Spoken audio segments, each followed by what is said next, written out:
this guy had a bucket with his tools in it. I've never heard nothing else. Not a toolbox, a bucket. A bucket. What, were they metal buckets?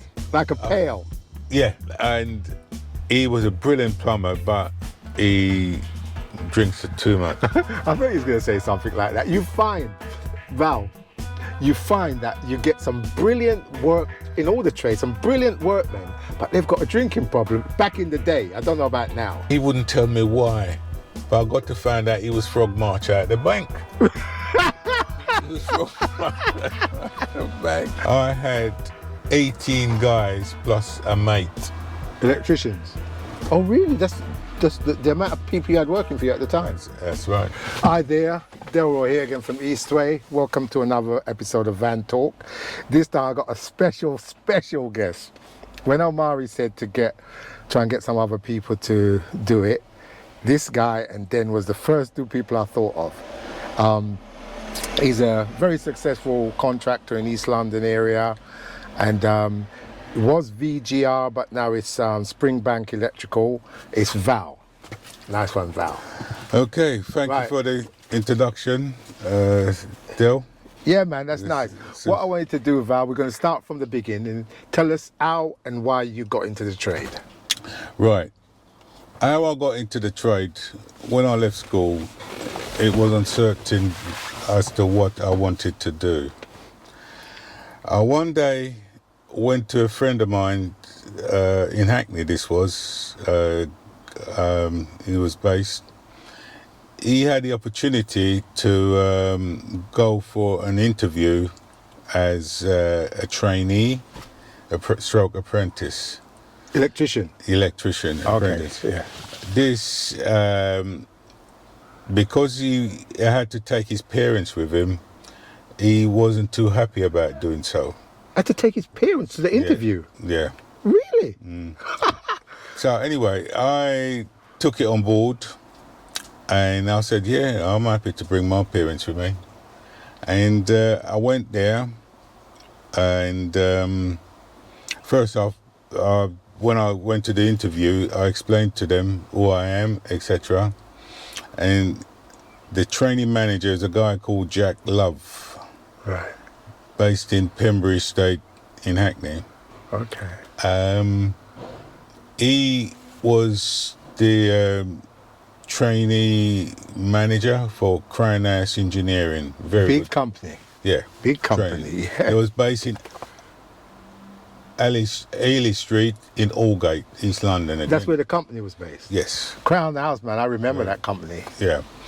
However, I went to the interview, got the job. In space of the guy. So what did they ask you about why the other guy didn't come up? No, they didn't. They didn't go. I just open up and tell him that I've taken over from the other guy. Yeah. And he accepted me. However,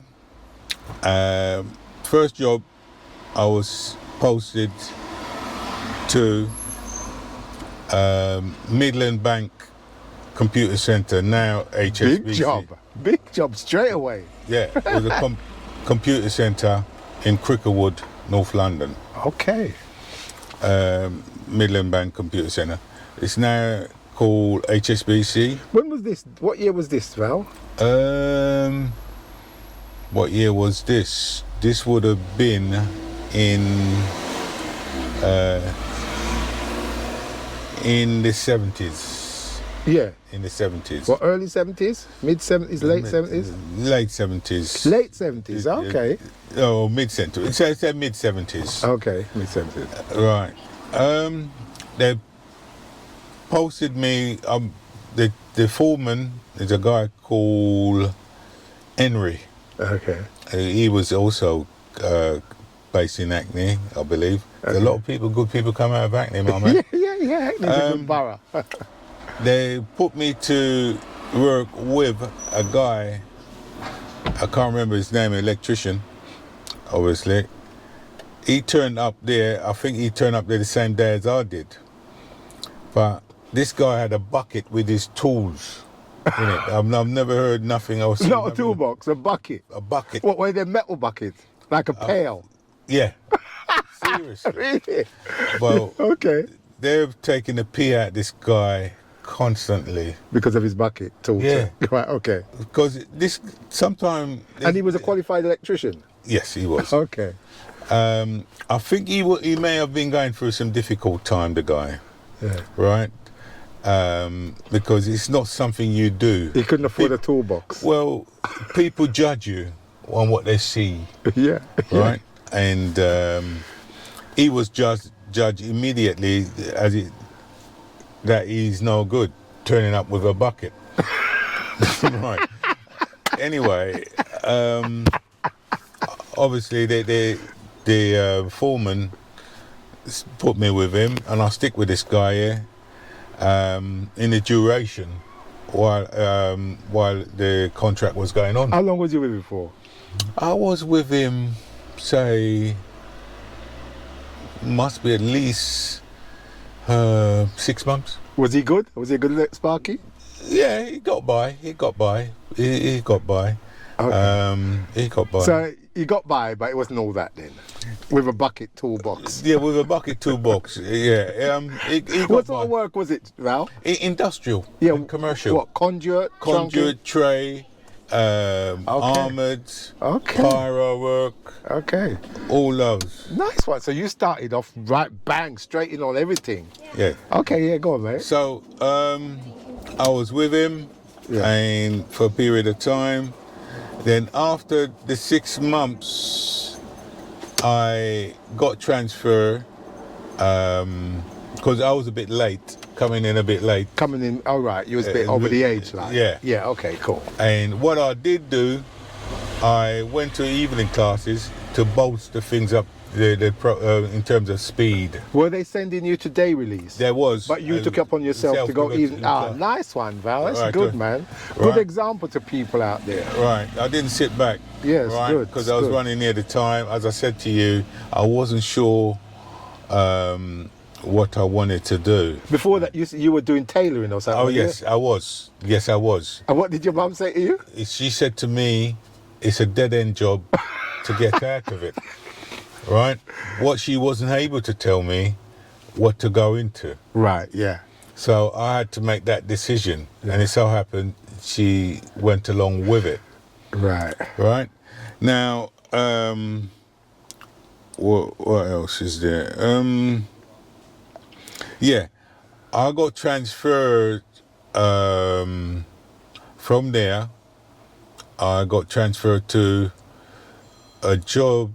I think it was in Islington, a massive housing estate Okay. near Bunhill Row. But in Islington. hold up. Yeah, I know that. That's Bunhill Row is down near City College. Near there. Oh right, yeah, I know that estate, mate. Yeah, I know that. Once estate. again, that's near the Barbican as well. Yeah. Do you remember the Barbican job, Val? Yeah, that was a bit. That was a troublesome job. That went on for donkey's years, didn't it? Yeah, there was was something about that job, that It's always Barbican strike. job. It was always something, strike, yeah. yes. So I went on this job here. I got transferred to this massive housing estate. Yeah. And I met a guy there called Justin. He was a foreman, another Hackney guy. He knows his onion, this guy here, as a foreman. Yeah. Right? To be frank, I can't remember the guy they put me with to It doesn't make. matter, yeah. And I was there for over a year. What was that conduit again? Conduit work, a bit of both. Conduit, some house bashing, running things on the floorboards. All right, twin the nerve, stuff like that. Yeah, okay.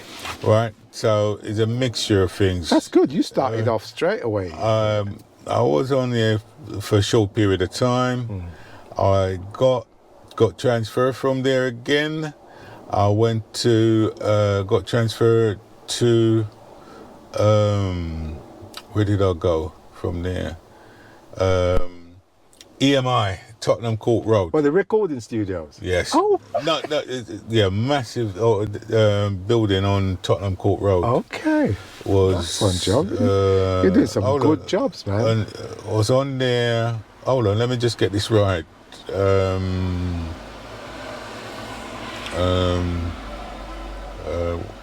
No, I went to Bond Street Shopping Centre, which is on the Central Line. Yeah. Right. The foreman down there was a guy called Ron Redmond. Right. He come out of Reading Yeah. somewhere. I don't know if he's still with us. Ron Redmond from Reading. Yeah. Okay. Now he, this guy was a terror. You know, absolutely. There were some foremen like that during the day, back in the day. He was a terror. In what way? What do you say? Well, in the sense that you got to be there on time. Yeah. You got to work up to the time being specified. Yeah. But there was a lot of money on the job. Right. Hours, you can work plenty of hours. Right. Right? Because a lot of these jobs nowadays, at the time, had penalty clause. Right. Right? The average man, the average spark probably didn't realise that or don't know that if you overgo the time being quoted with the company, You get charges. that's right, that sort of thing. Yeah. Because the Sparky's just going on doing his job, but it's the running of the job, all them sort of things come in with the foreman and the backroom staff have to deal with that, don't they? That's right. Now, where did I go from there? I went on to, where did I go? I went to Canning Town from there. Canning Town Post Office, sorting office, I believe. Okay. That was a massive job. Was that a refurb or a new build? A new build. Oh, when it was being built. Okay, Yeah, that's I one. got transferred there. Once again, that was industrial commercial work. Yeah, trunking tray, all that. Yeah. Yeah, right. So you get some good experience, Val. That's right. Now, from there, I left. I think, I went on to Aiden and Young. So you left Crown House. Left In Crown. under what circumstances? Well, for gaining more experience, because I come out my you time. took it on yourself. That's right. Okay. I've gained. I think I've gained enough experience. So I want to use up those experience to go on my own. But Val, in those days, when you got out of your time, didn't they used to want to get rid of you because they got to pay you good money then? No, not in my case. No, you was a good Sparky. That's why. What happened in my case was a lot of the guys I knew on Crown House knew me as an apprentice. Right. Right, so I wanted to establish that I'm no longer an apprentice, and to enable for me to do that, I would have to go into a different company. Okay. If anything, I'll come back at a later date. Yeah. But I didn't go back. I've got a feeling that you were a good apprentice. You advanced quickly. Yeah. Yeah. Okay. I get that feeling with you. Right. Yeah. So I left. I went on to Aiden and Young, and they had. So do you have to go for an interview or you just phone them up? What happened? Well, in those days, it's not like now. You used to phone up, say Friday, and get a start Monday morning. Yeah, right, okay. You know? You think about it, Val, you're doing something that I always wanted to work for one of those big companies. Matthew All, Aiden Young, there's some other ones. Phoenix. Tommy Clark's, Phoenix. They were the top Crown 5. House. Them 5. I've always wanted to work for it, but I never got the chance. But anyway, if you go on a job and the hours wasn't there in them days, you used to, because even in the Even Standard. Yes, You see- that was the place to look. Evening Standard. You know what you used to see in in those days, you used to see loads of shuttering jobs for shutterers and carpenters. And then you had a little section for electricians and plumbing. And because I had my A and my B certificate Oh, at you the had your time. A and B. Me A and Right, B. I think, Right, that I only gave- got you was a bright geezer, I only got a B. I got an A, sorry. Yeah. So I don't know what's the equivalent of it now. I think it's the B's would be the equivalent of the 18th edition. Yeah, but then the thing about it is though, Val, you went to evening class to bolster your thing. So you've done brilliant. So it's a good example to people, man. So yeah. Anyway, I went on to Aiden and Young, right, and they had a job. No, they're the one who had EMI. Aiden and Young. Okay, Not Crown House. Okay. EMI, and I went down there, right, there's probably about 150 electricians on that job. Well, it's a massive site. I've never been on a site like that. Not with 150 Well, sparkies. you ain't seen nothing yet. Something I missed out here. National Theatre Waterloo. Crown House had that. You've been on some wicked jobs now. There must have had at least 300 sparks on that job. Really? Yes. What, for the same company? Yeah. Yeah. Oh my gosh. And sometime back in those days, if the job was so massive, you probably find about 2 or 3 electrical company on the same job. Right. But in this case, the Crown House, They were massive, weren't they they? was massive. So they had And that was many sparks. Yeah, that was the last job I'd done for them. Sorry, I might have jumped the gun there. No, that was the last job. I went away to Jamaica on a 6 weeks break, right?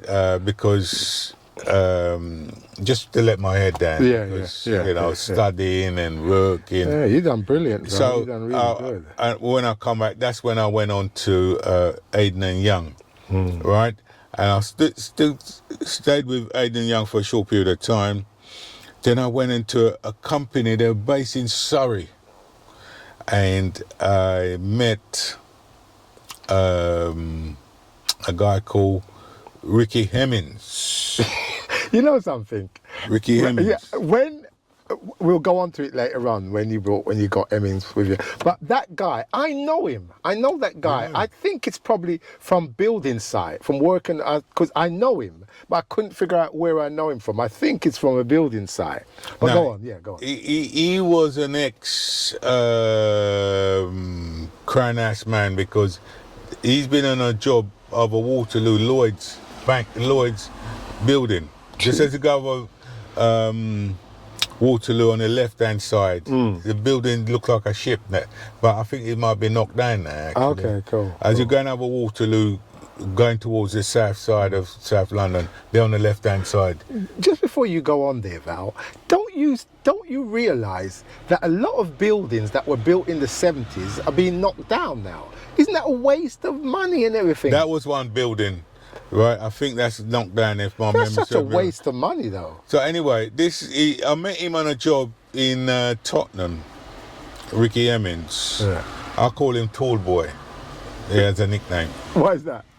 He's tall. He Oh, made tall boy. Okay, yeah, he's tall, yeah. Yeah, As he it's a made me tall. look like a midget. Yeah, I know him. He's Yeah, big really guy. tall. Anyway, I met him down there in Tottenham, just going down Stamford Hill on the left-hand side there, as in his state. And I went there, in no time at all, the man made me up as a charger. So what, was he the foreman? He was the foreman. Oh, that's cool. I mean, how old were you then, Val? I was in my late 30s, going towards early 40s. Right, okay. Yeah, late 40s. Oh, right, okay. And he made you a charge hand? He made me a charge Okay, hand. that's good. He made me a charge hand, right? And the Do job, they still have those sort of titles nowadays, charge hand and all that? I'm not sure because out of that side of the industry, because don't forget, a lot of those jobs where I used to work in, they came from the city. Yeah. Around the Liverpool Street area. Because back in the day, it was you had the foreman, then you had the charge hand, and yeah, that was the thing, yeah. Yeah, so we was on that job, run that very well, and until it finishes. And the company in question wanted us to go somewhere else. What was the company? I can't remember the name, but So- they're based in Surrey. So, so let's just get in order. Crown House, you served your apprenticeship Apprenticeship. here, got out your apprenticeship, joined Aiden Young, and then why did you leave Aiden Young now? And you don't remember the company you was working for when Emmins made you a charge hand? No, I can't remember that. All I know, they was based in Surrey, Okay. right? But we stayed there and finished that job, both me and him. Yeah. We had sparks on there. Okay. Working. And after a period of time, when they was asking me to go somewhere else, because the job come to an end, I wasn't prepared to go because of the distance. Okay. So at that point, I decided the only way out of this... Oh, sorry. I might have jumped things a bit here. I went back to Crown House, Aden. Sorry, I went back to Aden, and the labour manager, he does the apprentice as well. Jack Love. I had his phone number personally. I phoned him up, and he offered me another job. What? Jack Love. Back at Aidan Young. Yeah. Okay. And so their office was down at Euston Road. Yeah, I remember that. On the left-hand side, going up. Euston I Road. remember that. Yeah. So I went there, and they offered me a job. They offered me a job there, and I stayed on them for. Where was the job? The job in question was EMI. That was the EMI studio. Okay. That was a big job. Now, at the end of that job, I think there was a recession period coming up. I think there was.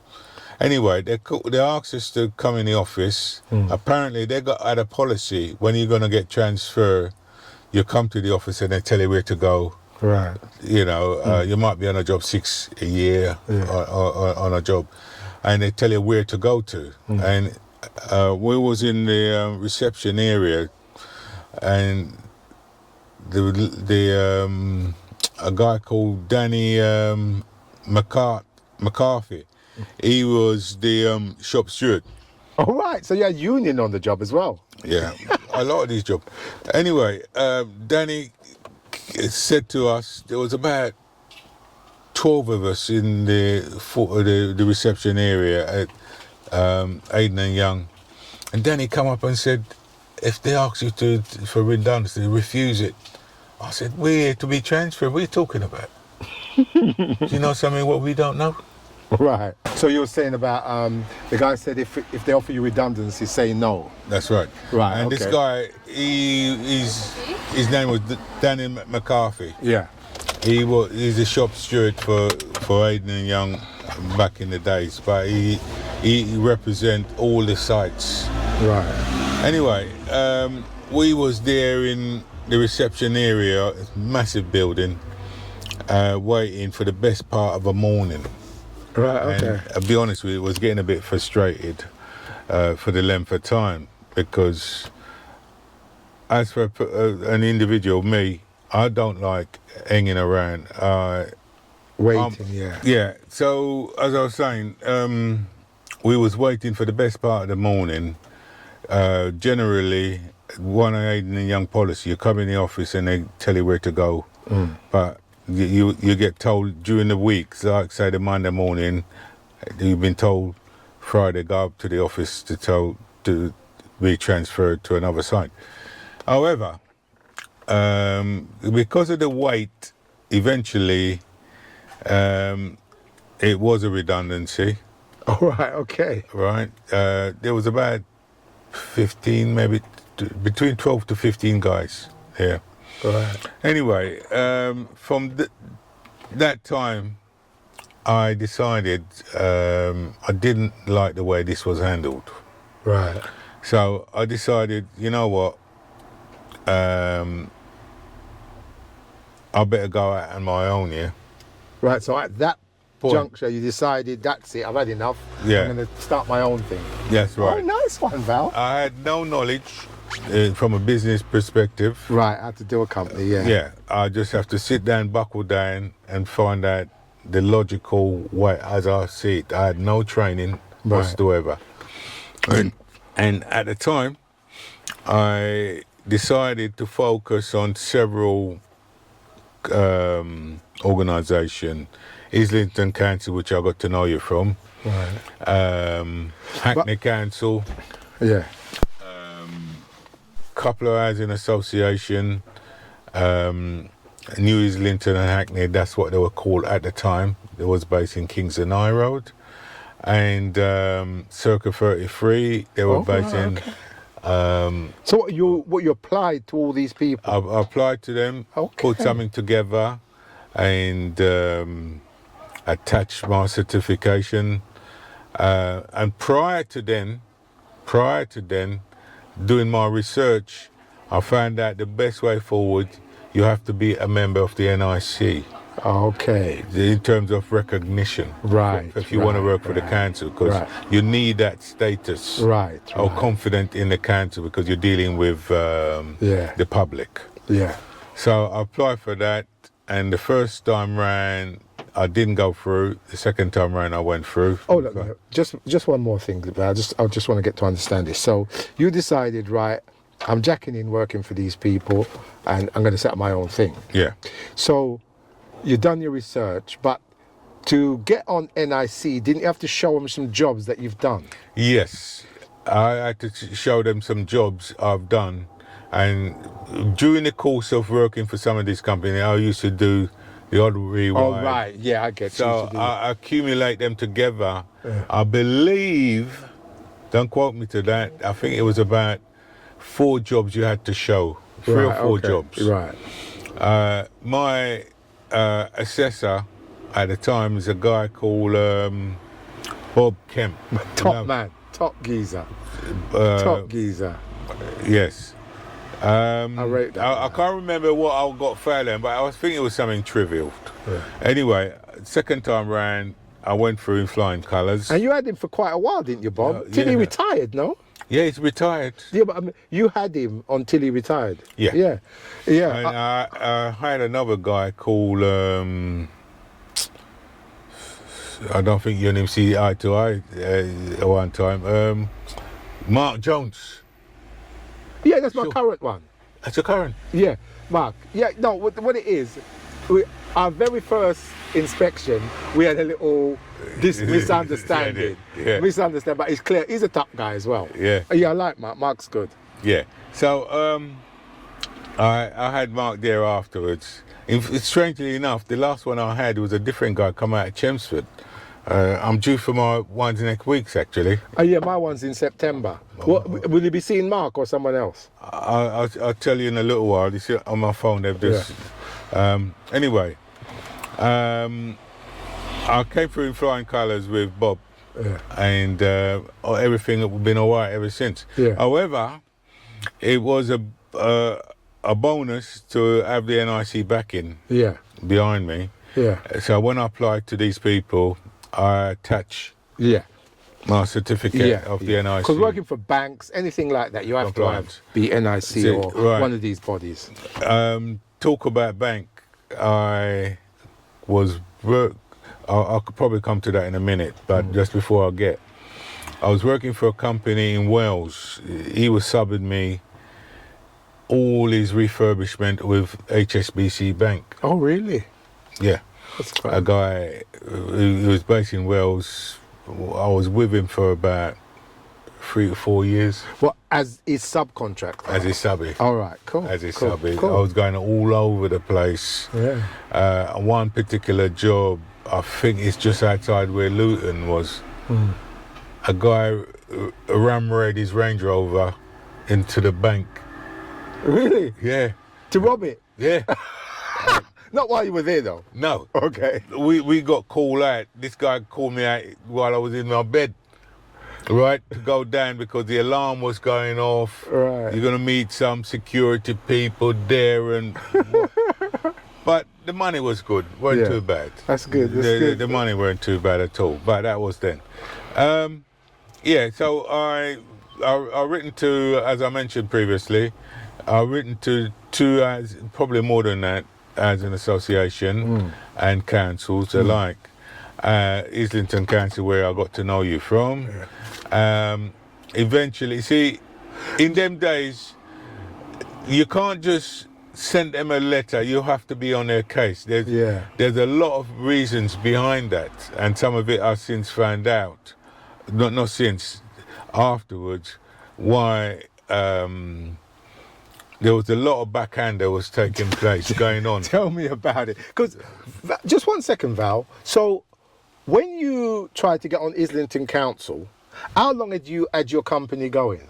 Oh, I was going for about at least 2 to 3 years prior to Oh, that. right. You know what? I thought you were going longer than that. Yeah, Okay, that's good. Yeah, but you found out to your... To my detriment, that it's a lot of... It's not just applying. It's a backhanded business, isn't it? That's right. I mean, the thing is, Val, the council, is a good people to work for. They got all their checks and balances and how you do things, but it's the people running it. It's That's the right. people, because they're the ones that are corrupt. The people Yeah. that are running it. Because I had the same sort of problem trying to get onto Southwark Council. That is a story and a half, you know. Yeah. But you carry on, Val. So I keep budging them all the time with letter phone calls, and eventually they cave in, right? And I was told, I can't remember how I was told to come down to your office. I think you sent me a request for a job. Well, I think I just thought, what how I that can't went. remember. The way I remembered it, Val, is that you came in the office and we got talking. And you was telling me the aggro you had. You was trying to get on the council. You was getting from because the people you had to see was down another department near the where the dustbins emptying. Yeah. And there was an office there, but. What I found out after leaving the council, Val, is they're dodgy, man. It's Yeah. all dodgy because there was a wholesaler on the corner of my road, and he used to supply the council when he worked for someone else. And he was telling me to get them people up there to get on the council, to keep his contract, he had to give their mothers fridges and washing machines. All of Val, it's a can of worms, mate. But you know. Yeah, so I applied to the two housing association, major one. New Islington Hackney was one. They're called Mosaic, Family Mosaic. Oh right, yeah. Now they left that building in Kingston High Road, and they went into the city. But Yeah. before they did that, they were happy the way I was structured. Oh, Right? they liked your organisation. Listen, yeah, Oh, where that's I was good. structured. So one day they asked me to come in because they want me to do the plumbing as well. I said, I'm not a plumber. Right. Well, they said to me, well, could you get some on board because we like how you set up. Oh, nice. That's good. So I had a guy called Jimmy.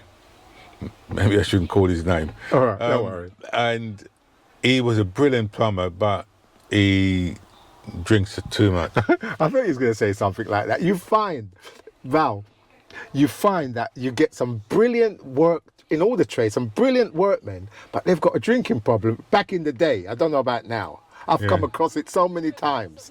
You know? So he was doing all my plumbing, and sometimes it becomes embarrassing to see the amount of empty bottles in the back of the van. I supply him, but what my main worries was at the then time was to be found out, because if I get labelled with all that I got an employee that's drinking heavily, it ain't gonna go down too well. So that was escaped for me. And one day I was with him quite some time because it was like a rolling contract. The money wasn't bad at all. Yeah. And one day they decided they were going to use one contractor to do everything, everything. Multi-trade. Yeah. Okay. So And that was you? No. Oh. To some big boys.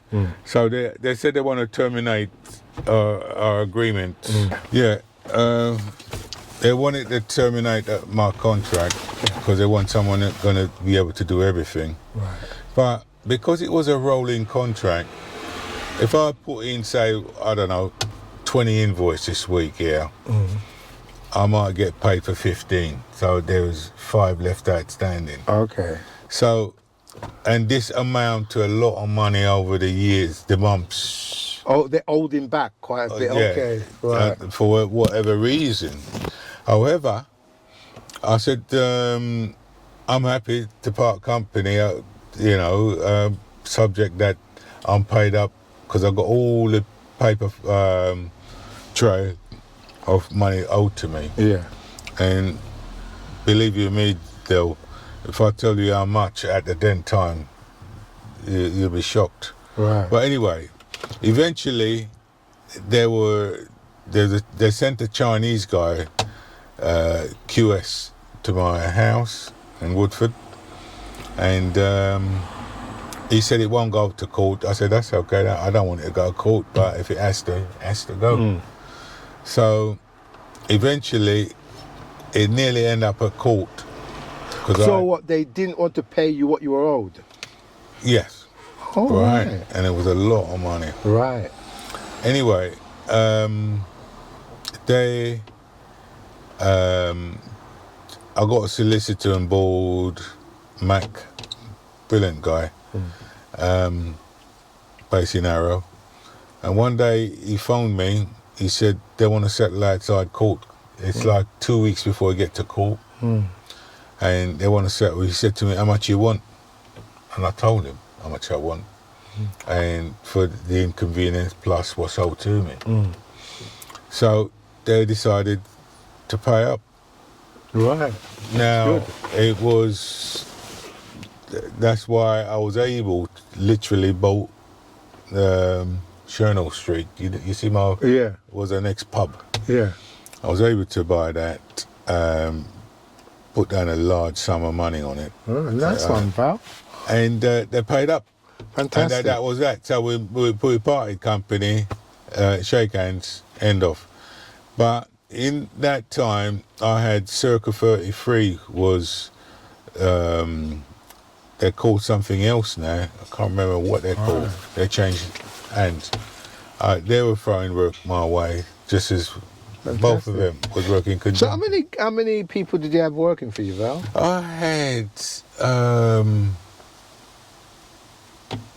I had 4 people. I had a plumber, one plumber. I had 2 other guys, Electricians. and they were just doing jobbings, breakdown, everything. Okay. Right. So Did you work from home or did you have an office, Val? I had an office Oh, nice one. because The Chernal Street office? Or did you have one before there? Well, prior to then, I was working at my garage. I couldn't see daylight. Okay. I had a girl that was helping me there. She came from Lloyd's Bank, Emma. She was working in my office. I tried to escape from the garage because it wasn't the best of atmosphere having your family around you. Yeah. Anyway, when I checked it all out, I wasn't getting much change if I go out and rent. So I thought, no, this don't make sense. I need my own premises. And I done some research and found out this is what I need to do. However, one day I went to, now, I don't know if you believe in fate. Yeah, fate, yeah. Things happen. I'm going to tell you a classical fate, what has happened to me here. There was a guy in Walthamstow, just off Chernal Street, near where the Catholic church is, a guy called Handy, Greek or Turkish guy, he was a mechanic. I used to pop into him and have a little chin wag now and then. And one day I said to him, Handy, where my office is at the moment, it was derelict. Okay. Part of it caught a fire. The guy who bought it, he let it run down. And I said to Andy, I wonder who owned that, Andy, because I would love to have that premises. Now, that was the end of that story. He said he didn't have a clue who owned it. But we had a little chat, you know. That same day, I went to Stoke Newington, just past the police station at Stoke Newington on the left-hand side. There's a guy, his name was Omar as well, funny enough. Right. Same name as your son. Yeah. And we got talking. Used to do a little bits for him, inspection. And I said to Omar, I see a place around in Walthamstow I would love to have, man. He looked at me and he said, I owned it. I just bought it in an auction. Oh, right. Now, you see what I'm saying about fate? Yeah. And initially, I thought he was winding me up. Right. But the man was serious. Okay. And I was about to jet off to Jamaica, and he's asked me for a deposit. So I told him, I won't tell you exactly what I said, but I swear at him. I said, I know you're too long. Just take my word. I want that place. But before we even get there, I called my bank manager. That's when bank managers were bank managers. Val, you know, I remember once I went to ask to see the bank manager. It's like, what? Bank manager? The manager? Oh, you don't see the manager. Back in the day, you could see it, but not nowadays. Yeah. Right? Go on, sorry. A guy called Ian Dunn. The bank manager? Yes. Yeah. He was based at Upper Street, Islington. Oh, right. That, what, the Angel Bank? Yeah. Oh, that's where In that place. my place That is, was- yeah. So, what Ian used to do, every so often, So you was on first name terms with the bank manager? he used to phone me, no word of a lie. Really? He used to phone me, what you doing, Val? You fancy a coffee or a beef sandwich? Oh, really? Right. Yeah, sometimes I'm busy, so I can't do it. But some of the time I'll go because who he is. Right, his yeah. status. Right, okay. And one day he said to me, I got your interest at art, but I didn't believe this. I did not believe him. Right. Anyway, the long and the short is, I called him in to look at this place, my office, which was my office. Yeah, Chernal Street, yeah. And he said to me, this is a joke, Val. To show you that I got your interest at art, I want you to try another lender, and I'll guarantee I'll topple him. Both interests and get you the money just like that. So I was on my way out to Jamaica about 2 weeks prior to, and when I come back, the money was there waiting for me. In your account? I went to, what was it? What's the name of that? Name some building society, not Abbey National, or Nationwide. Yeah. Nationwide. And I showed it to him. He said, that's a joke. I'll topple that. I don't even have to go to my line manager to ask him nothing. That's a joke. Right? That was the exact word. So anyway, that's how I was able to buy that. Right? I was able to buy that just like that, and I paid off for it. Yeah. Anyway, one day, which I went to Florida, Disney World with my kids, right?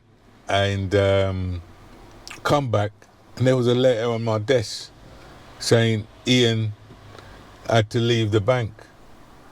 So when I phoned his assistant, a guy called Stuart, a ginger hair boy, he wouldn't tell me why, but I got to find out he was frog march out of the bank. He was frog march out of the bank. Anyway, he's got me a few properties. Right. You know, I wanted to shake the man's hand and Say thanks, yeah. Those were the days when bank managers were bank managers. Right. You can't see a bank manager now. Right? You wouldn't get those sort of offers. No, because I told you, Val, my auntie was saying to me, look, if you've got any problems with it, go and see your bank manager. So I went to the bank and asked to see the bank manager. The woman looked at me like, manager? The bank manager? No, you can't see the bank. Anyway, the long and the short is, I wanted to personally thank him, Yeah. right? So I was able to buy that place, my place I got at the moment, Yeah. which was a pub, a small little pub. Yeah. And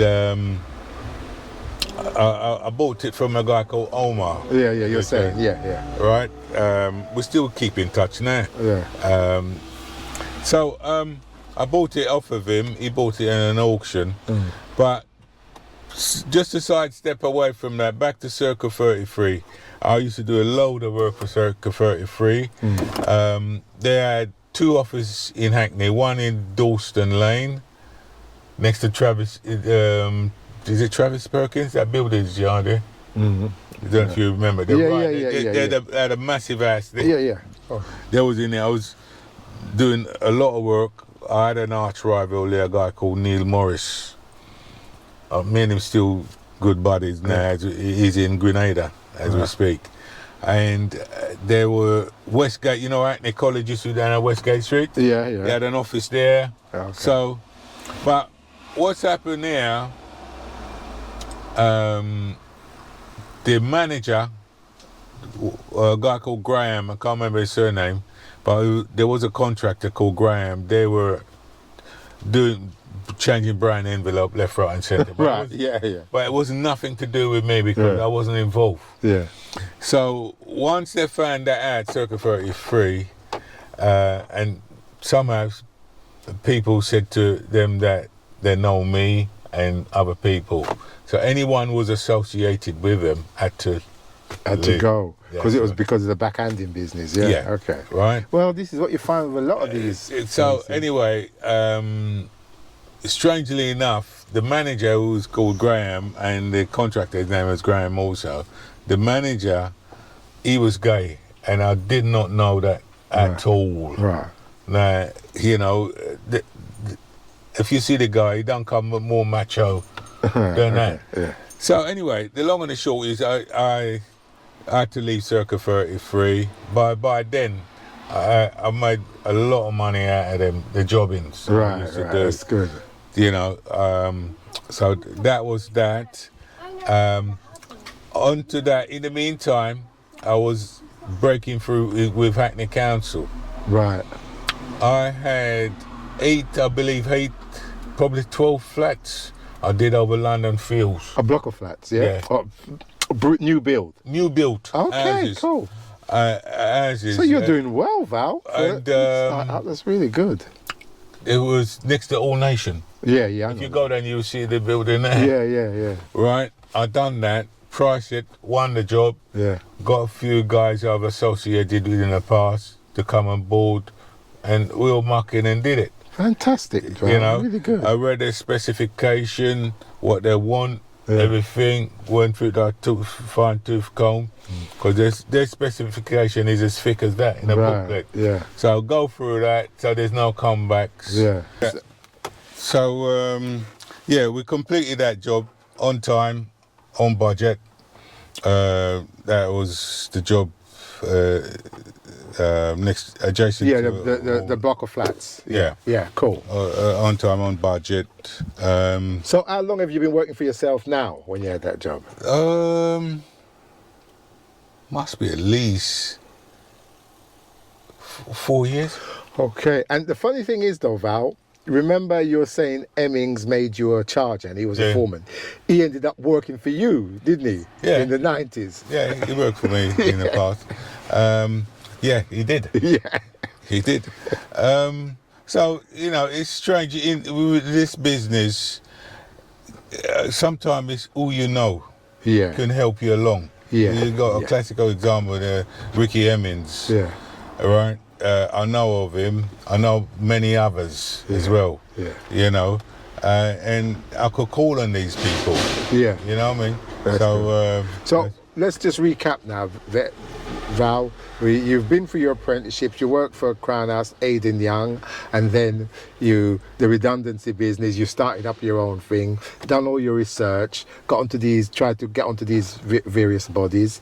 Then you got your NIC registration, then you got the job from Hackney, that block you finished off. Yeah. You're in the business now 4 years.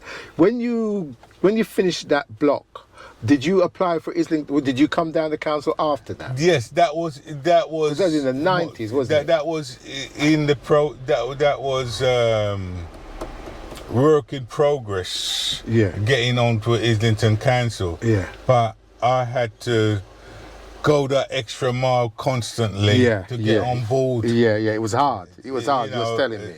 Like you say, it's who you know. Well, I knew nobody there. Yeah, exactly. You know, and if that's the case of getting on, and the brown envelope had to be. Well, the thing about it is, like I said to you, I didn't know. I didn't know anyone. Yeah. To talk Well, to. the thing is,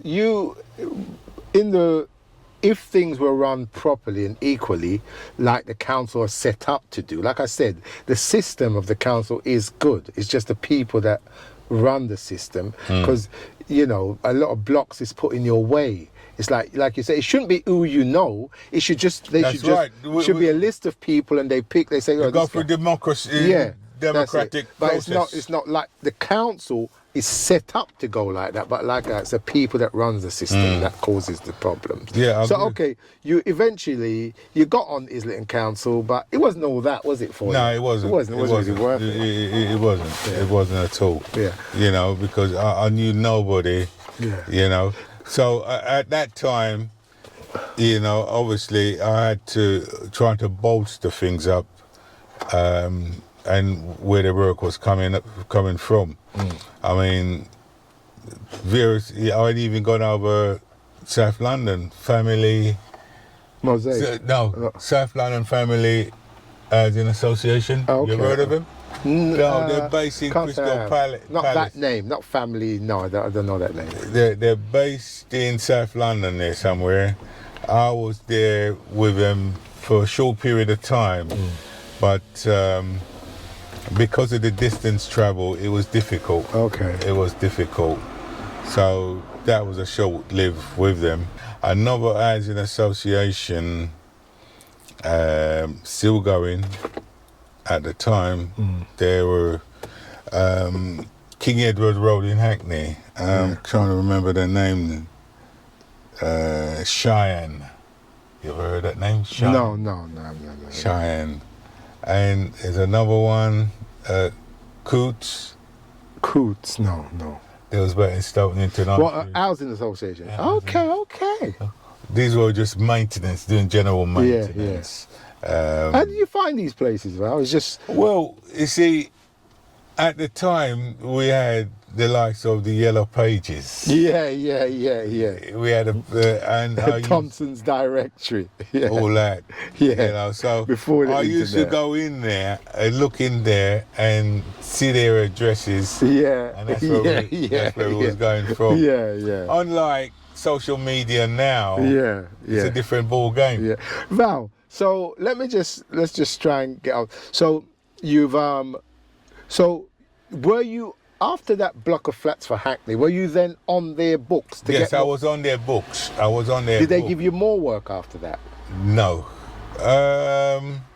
Yes, I got invited to tender. Oh, for right. Tender work, which I did not get. But they wouldn't call you to work in their flats, their council flats, like No, not unlike the housing association. They used to say, "Well, look, Mary Lee wants her immersion changing at number 1 Smith Square." yeah. No, I didn't get that from Hackney Council. Okay. Right? I just was on their books for installation work, Okay. not maintenance. Right. Rewires and such like. Yeah. And they keep most of that in-house, do they, the rewire stuff? Unless it's a rubbish one, they give it Yeah. to subby. You say that. I still do now. I work for a subsidiary of Hackney Council. Oh, really? Yes, and it's a massive block of flats based there in London Field, Broadway Market. Okay. I do all their maintenance, Oh, okay. but occasionally I don't get to do the rewire. Occasionally, right? But what I generally do, I'll go in there and do the testing, Okay. and if I find out the fuse board is not up to scratch, I'll explain that needs changing. Just a handful of them probably got VIR cable, Right. Yeah. right? And you know the illegal, it's not legal anymore. Really? No, So yeah. VIR cables, you have to do a rewire. VIR Oh, really? I cable. didn't know that. I didn't know that. And especially if you ain't got no protection, decent protection Okay. for the bathroom, RCD protected. Yeah. Obviously. You'll have to do that. Yeah. Do all that. Funny enough, okay, it's something else I just thought about, unrelated. Yeah, so that's what that occasionally Hackney Council step in and do their rewrite. But one particular one that went tits up, really messed up, and I had to go and sort it out and give a report about it. So What? Someone else done it? yeah, Oh. one of their in-house contractors. Oh, really? Yeah. Okay. I could call the name of the builder, but I won't call it. Yeah. Right. Okay. Yeah. No. It's You not. know. Yeah, that's cool. So that was that. You had to go and sort that out for them. Yeah. Yeah. So you still work still do Hackney work back through someone else Yeah, at this moment. They're called TMO. Yeah. Football. So TMO. for on Islington Council, you didn't really stay there that long, were you? You didn't do that much with them. So right after that, then I swiftly move on away from Islington Council. I think because the thing is, Val, before you go, getting on the council is one thing, but getting the work is another. Because you'd think, right, I'm in there now, they give you work, but no, it's still who you know, and a lot from what my experience, from what I've been told and what I've known, you have to give them the old brown envelope, else you're not. You know what, Val? When I worked in the office, I see contractors, not electrical contractors necessarily, but contractors come in to the office and carry on like they own the place. The way they talk to the supervisor, I'm thinking, hold up, you're a subby, mate. And there's something going on there that they can have that kind of attitude towards them. You know what I'm saying? You can tell straight away. It's a joke. It's a joke. Yeah, it's like you said. There's a lot of grease in palms and stuff like that. But anyway, you go on, mate. If you So we're coming up now. This is probably 2000s now. I'm talking about. You reached to the 2000s. What's the shape of your company? All right. Like? One of the major contract I had during my time working for myself, I went to, somebody approached me from a building firm based in Romford, and I went to their office. They had a massive renewing of Dartford Council housing. Okay, right.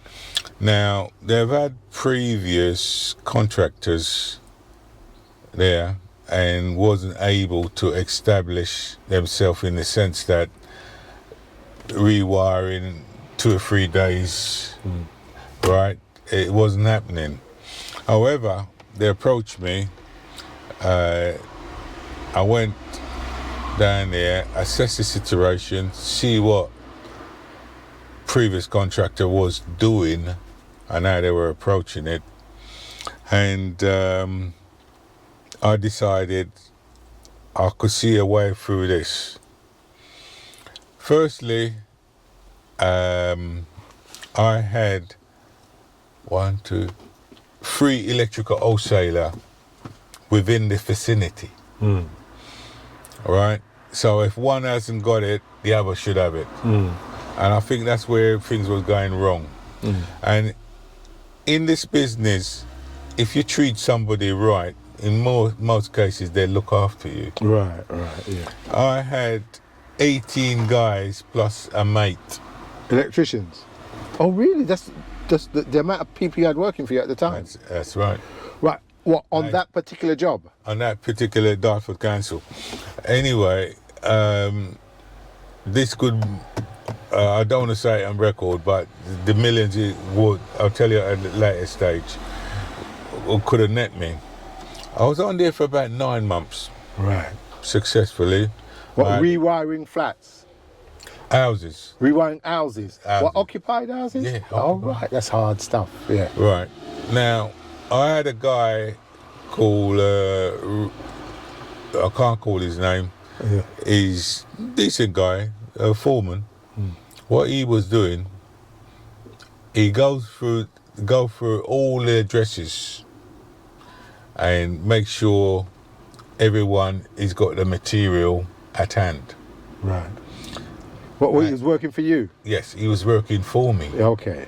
Right? So there's nobody is short of material. Right. And in addition to that, I was offering these guys bonus. Right. So if they knock out a job in, say, 3 days, I would give them a bonus on top of what we agree on. Right, that's one. So there were some incentive for these guys to deliver. Yeah. And for about 9 months, everything was going nice and sweet. Everyone was earning. I had a Chinese guy in the office. He was manning the phone. Yeah. Right. Oh, was it the same Chinese guy that they sent from Crown House or something? Or from that company? No, a different Chinese Okay, guy. right, okay. We call him John, but that wasn't his name, Okay. right? He come from an accounting background. Okay. So he was manning everything, taking orders from... I remember you mentioned this guy to me years ago. You were happy with him. You was pleased with him. Oh, yeah. He was doing pleased. a good job for you. Yeah. Yeah. So we was all happy. As I said to you, I was giving these guys an incentive, and for about 9 months, everything was going through. And one day, I think it was coming up to December time, the guy called me in the office because we used to share their office. Who's this? The main contractor? Yeah. And said he doesn't want me back on the job. And I said, why? He says he's not going to tell me. Oh, really? Just like that? Yeah. So anyway, okay. I said, okay, fair enough. So hold up there, Val. So you're getting on with the work, your blocks are working, doing fine. So he just calls you without any work, calls you into the office and says he doesn't want you on the job anymore. Yeah. And Just like that? Just like that. But that's the first time I really experienced anything like that. Okay. So what I did was, I said, okay, just pay me up what you owe me. Yeah. And they did. I got to find out afterwards, this guy all along was watching how I operate, in the sense that I've had 3 electrical wholesalers within the vicinity. Yeah. I got a foreman. See how you was organised? Yeah. Right. I got a foreman on board going to the various jobs and giving his phone number to the Spark to get XYZ on Nice site. one, Val. Right. Well organised. Right. He noticed all that, and guess what? He brought his brother-in-law in. To do exactly what you were doing, to replicate what you were doing, and then got rid of you. Oh my God. Oh my God. That's right. That is it. That's Dartford Council you're working for. So Yeah, not direct, through the builder. through the builder. Yeah. Oh my God. And that could have been a nice. If you'd have completed that job, you'd have been. This time, you should be a millionaire. 5M. Sorry? Seriously, I could have netted. 5 Mil, Jeez. I would have netted. If he'd have let you continue to complete the job. Yeah. That's why he stopped you and give it to his brother-in-law. Because then he'd probably get something out of it as well. God. This business is wicked sometimes. It can Val. be ruthless. Yeah, this business is ruthless. Yeah. Ruthless. That's a. So how did you pick yourself up after that one, Val? Well, what I did was I had my office, which is now a tapas bar. It is now. Oh right, what? Journal Street. That's a tapas bar now. Yeah. Oh right, well, I haven't been around there for a while. It's a tapas bar. Okay. I rented to some people. They call themselves Made in Portugal. Okay, right, yeah. So Friday, Saturday night, you can't get a seat on the pavement or inside for love or money. All right, cool. So you go back now. The geezers got you off the job. Yeah. To give So him profit. I decided, you know what, I'll just narrow down and do what I can. Right. You Right. scaled down. I scaled, massively scaled down. Yeah. Sorted out my website, all sorts of things. Yeah. And I just plod along ever since. Right. That's it. So at the moment, do you take on big jobs, or is this just small stuff, or what you can manage? I take or what? on the last job I did. Big job I did was Forest Gate. What's that? Well, the guy is a doctor. He had a builder there, was doing everything. Electric, plumbing, plastering. Where?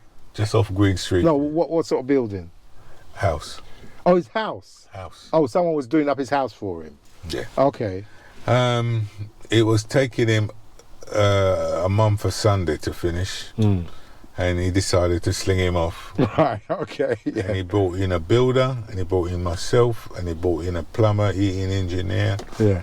And this took quite some time because this guy wanted a lot of mod cons. Yeah. you know, data wiring. Yeah. Oh yeah. At one time, Val, you was into that quite heavily, weren't you? Data Well, stuff. I was into something else I haven't told you. Well, I just remember that from back in the day. solar. Solar panel. Oh really?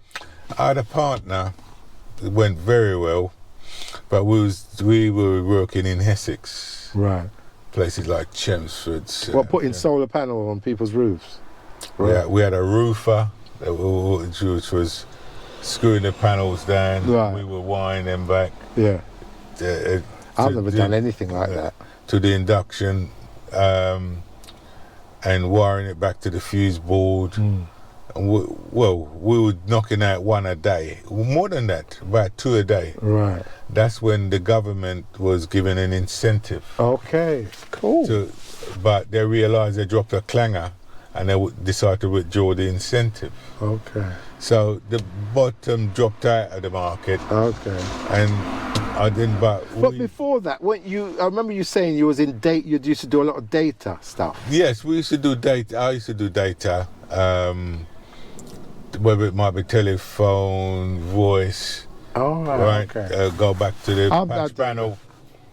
Yeah, but I've heard about patch panels, but I've never done any of that. It's sort of simple. You just bring back the data each. If say you got 20 rooms, you bring back a data cable to each from the room to the patch panel. stuff. Okay. Right. And I used to do the wiring for it, but I didn't used to do the programming. Yeah. You know, so that was, you know, and the other thing Was that a big part of your business? No, one it time? wasn't big. Because I remember you saying you do a lot of data stuff years back now. Okay, cool. Yeah. Right. So that was that, my friend. Right. So all the time you had the various things with you've been with the NIC and all them sort of things. What's your take on the new regulations, Amendment 3 and stuff like that? Well, the 18th edition, I think it's money making. It's money making. Val, It's money making thing, and they've got new amendments coming out soon. well, by the way. yeah. I mean, it starts in September, doesn't it? The new amendment. But Val, what do you think? Because I recently had to give a quote for a new fuse board, and what it is, it's an AGA fuse board. It's a dual tariff fuse board. Right? Dual tariff. So Yeah. you got Economy 7, yeah. and normal. Right. Yeah. So, obviously, when it's situations like that, I usually try to replace what's there because it's usually an easier fit. You get a completely different fuse board, it might not fit in as good. So anyway, I made my inquiries, and so you got two main switches. That's- It's got two main switches, Val, but it's got to have two SPDs. So Single pole device. the surge protection. Right. Well, that would be because the reason for that is the SPD, the surge protection, is the 24-hour circuit is different, Yeah. right? The peak circuit, which is this storage heating, I believe, Yeah. Economy 7, only comes on when the clock, Yeah. right? So you're looking at two different circuits. Yeah. So you have to have two SPDs. That's right. And then RCBOs, that's bringing the price of the fuse board up. You know? So, I mean, I've given the guy the price, whether I get the job or not.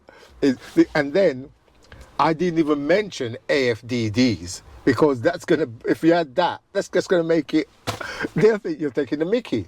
And the thing is, Val, what I'm thinking, do I need to explain to the client why it's going to cost so much because of the two SPDs? Because what's the point?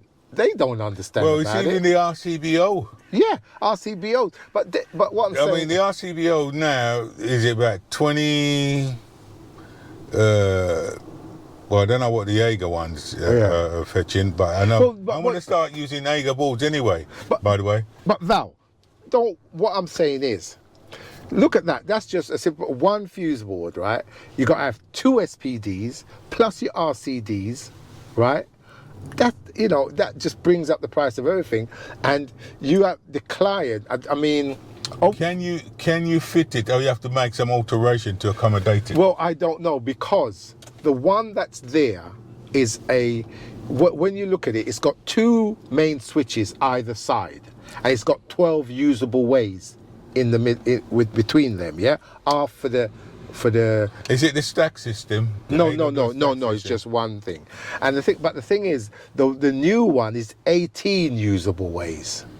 So, but by the time you put the SPDs in, that I don't know if that takes up 2 ways or 1 way. That, you know, it reduces it. So it's not easy, Val. Tell me something, Val. What I was thinking of, you know, these AFDDs, arc fault detection things. What I'm thinking is, what do you think? Right. Well, the purpose of having those DD is for, once again, if you got computer. I done a job not so long ago, actually, where I had to put in a lot of LED lights, and that's why I put in to combat any switching on the light. If it would turn off the RCD. This was RCD, not RCBO. So I used that. Oh, no. I'm not talking about RCBOs. I'm talking about AFDDs, the arc fault detection. Because what I was going to ask you, Val, is I'm thinking, right, arc fault detection, which what they want now is fitted to socket circuits, yeah? But arcs are caused by loose connections, isn't it? Yes. That's what, I mean, there is no other way. In our business, arcs are caused by loose connections. Am I wrong or am I right? Yeah, you're right. Right. You're right. So, what I'm thinking is, instead of coming up with some bloody device that detects arcs, why not Tighten it up in the first place. Why not stop arcs, right? For instance, you see these new MK sockets with the levers, with the Wago, right? Yeah. I think that's a good initiative. That stops arcs because you're not screwing anything, you're pushing it in and that locks it. You ain't going to get an arc in there, are you? Right? So why... It hasn't had a good review, you know. This is what the... Hasn't had a good review. I'll tell you something. I went to an wholesaler in Old Ford. TLC? TLC, yeah. Right? I use them. And the guy on the counter there, he said to me, he's had a lot of them taken back. I've used them and I haven't had any problem. I haven't used a lot of them. I've installed probably about 6 or 7. That's all I would say. But I haven't seen the problem. What have you heard? Well, I've heard that they come adrift. The cable does come adrift out of them. Ow. Well, but if you have carelessness. Yeah, that's careless. one. The only thing I can see, Val, I can't see anything wrong with it, because the only thing, like I said to my son, the levers, if you kept doing it, it could get a bit flimsy, right? But you're not going to do it. Once you put your cable in and clip that down and make sure it's clipped down, I can't see a problem. And try tagging it out. Yeah, you pull it to see if it's got... Once it's locked in, Val, it's locked in. I can't see any fault there. However, what I was going to go on to say is, why not come up with more initiatives like that to try and cure arcs rather than some fancy 120, 150 odd pound unit in the fuse board? Because what it does, it detects the arcs and shut it down. You still have to search around the circuit to find the arc, don't you? Yeah. So what I'm saying is, all right, if you're saying you can't rely on people to screw up things tightly, you come up with this Wago type fitting. You see, what you got to realise is that could do you out of a job if your price. Exactly. For price wise. Yeah, but then again, it depends what other electricians are doing. Because the quote I've supplied to that guy, remember, it's not September yet. It's not September yet. So anyway, I didn't put in any quote for the I didn't put no AFDDs in, and I was thinking of, do I need to fit the SPDs? It's not September, so I don't have to. It says you shall, but You see, you can do these things in accordance with the 18th edition, right? What they're going to call it when it comes in September? no, it's Amendment 3, isn't it? Amendment 3. Yeah, but Val, what I'm saying to you is this.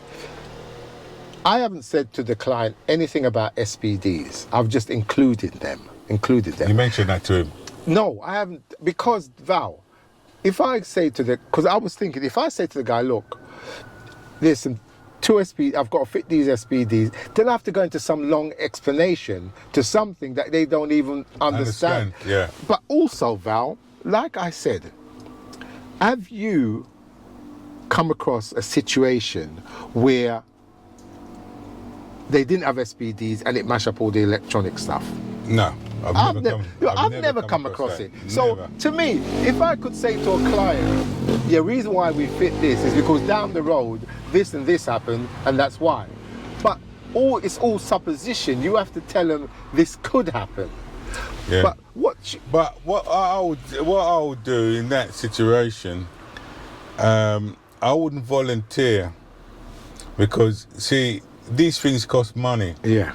And if you price a job and you take into account these SPD, AFD, right? The other guy might price it and not including them. But so what I'll suggest, right? I'll just price a job on a basic format. Yeah. Right, and you just put down what you price for, MCB. Well, I've put it all down. I've put it all down itemized, so they know that it's 2 SPDs. But they don't know what an SPD does, and from the time you have to start explaining. Yeah, most of the people who know what an SPD do is people that is in the computing industry. Yeah, they might. Well, it's predominantly geared towards that. But Val, don't you think, this is what I'm thinking, because I've been told that there's a certain amount of protection in electronic equipment for overvoltage, but it probably is not enough. What you do is, in terms of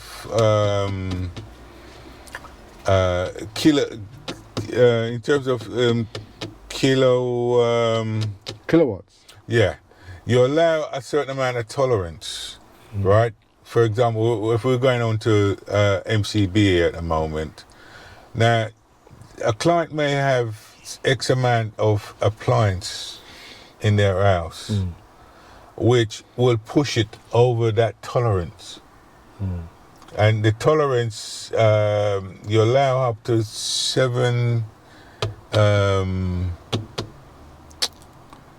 you allow KVA.